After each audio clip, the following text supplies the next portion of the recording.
사실 꼭 여성분들이라고 무조건 많이 생긴다기보다 남자 여자 구분 없이 사실은 좀 많이 생기긴 합니다만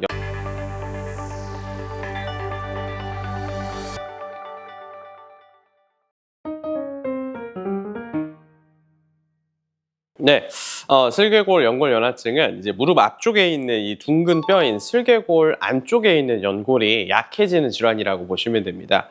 그래서 계단을 오르내리거나 할 때 이 앞쪽으로 해서 찌릿하게 통증을 느껴지시는 분들이 많고요. 사실 꼭 계단이 아니더라도 생활하시다가 이제 이 무릎 앞쪽의 전반부 이제 통증이 사실 위치를 콕 찝기는 어려운 그런 이제 그 통증을 느끼시는 것들이 특징이라고 볼 수가 있겠습니다. 네, 우리가 흔히 얘기하는 이제 무릎의 퇴행성 관절염이라고 하는 것들은 이제 무릎에 이제 뼈가 총 3개가 이렇게 존재하게 되는데 위하고 아래에 있는 이제 대퇴골과 이제 경골 부분에서 우리가 체중을 싣는 부분에 있는 연골이 닳아져서 이제 없어지는 질환이 이제 퇴행성 무릎 관절염이라고 하는 것이고요.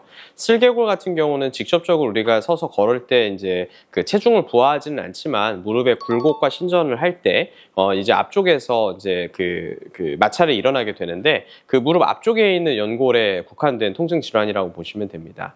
그래서 이 부분 같은 경우는 이제 그 퇴행성 관절염은 아무래도 고령의 환자분들이 좀 많고 연골연화증은 오히려 이제 젊은 층에서 조금 더 많이 호발하는 것들을 우리가 볼 수가 있습니다.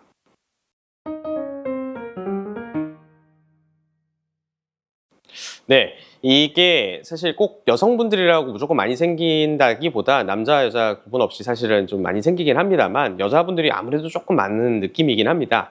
그 이유를 좀 생각해 보자면 아무래도 남자분들에 비해서 그 슬개골을 잡아주는 이 허벅지의 근육량이 적고 또 하이힐을 신는다든지 다이어트를 하신다든지 하면서 무릎에 부담을 주는 경우가 더 많기 때문이라고 생각은 듭니다.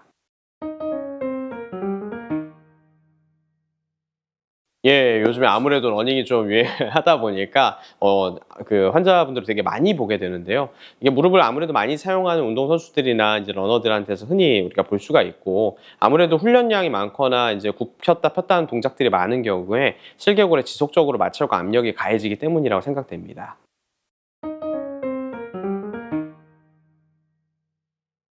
사실 아주 심하게 사용하시는 분을 제외하고는 크게 많이 나빠지는 경우가 그리 흔하지는 않지만 초기에 적절하게 치료하지 않으면 내부의 그 연골 부분이 더 손상이 심해지면서 연골이 깨져나가거나 더 이제 문제가 심해질 수가 있습니다. 그래서 무릎 안쪽이 갑자기 붓는다든지 소리가 좀 심하게 나면서 걸리는 느낌이 든다든지 하는 그런 정도의 증상으로 이제 계속해서 좀 발전하는 경우가 있기 때문에 이게 증상이 앞쪽에서 생기고 불편감이 있으실 때는 빠른 이제 진료를 보시는 것을 추천드립니다.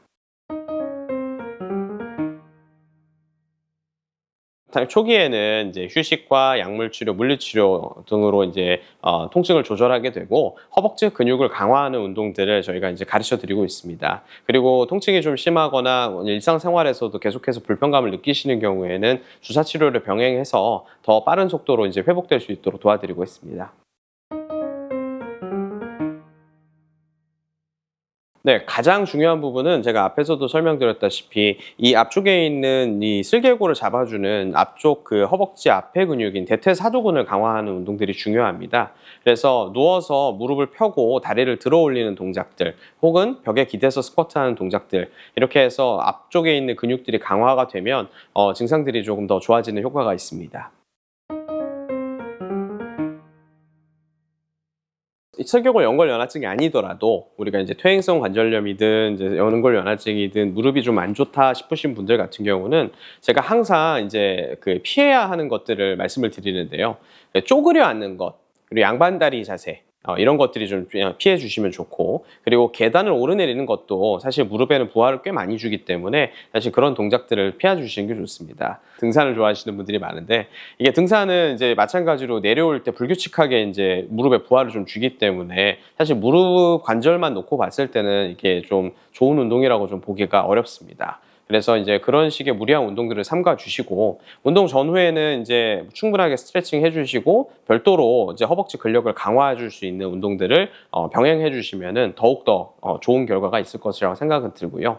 마지막으로 이제 무릎에 부하를 직접적으로 주는 부분은 이제 이거는 퇴행성 관절염 쪽에 조금 더 가깝지만 적정 체중을 유지하는 부분이 굉장히 또 중요합니다. 그래서 체중이 갑작스럽게 늘거나 하면 무릎이 안 좋았던 분들은 바로 이제 본인이 느끼시게 되는데 체중이 그렇게 늘지 않도록 조금 관리해 주시는 부분도 중요하다 생각이 됩니다.